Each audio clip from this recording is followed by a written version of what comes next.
Lekiam iki aukščiausios Sūduvos aukštumos kalvos. Sako, Litauja. Eina. Ką atvykus į aukščiausią Sūduvos kalvą? 298 metrai jau. Gal Suvalkijos? Sūduvos. Sūduvos? Sūduvos. Ja, Suvalkijos aukštumos kalva.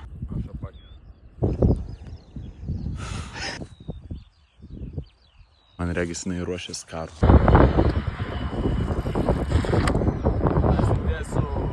Eina. Ką, Vukai, išsirinkai?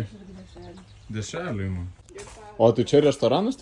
Dvi kalbasas smažona. Tokiam restoranui dar neteko lankytis. Kur mes valgysim? Sklepas. O, čia sunkioji technika, jeigu reikia. Čia yra 6 eurai ir dar druskytės. Smačnega. Paliekam Tomikso sklepą. Praleidžiam šį kartą vištyčio ženklą, varom iki 3 sienų sankirtos. Gandriukas. Tai čia yra lenkiška koncertina. Štai čia lietuviška. Tenai, kur komunistinė vėliava, Rusija.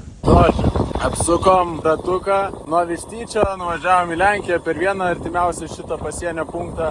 Nuvarėm iki aukščiausios Suvalkų aukštumos kalvos. Tada nuvarėm iki 3 sienų sankirtos šalčiausios Lenkijos vietos. Ir tada per kitą pasienį žvyrkeliais grįžom į Lietuvą. Štai ir mūsų Vištytis ir mūsų spotas.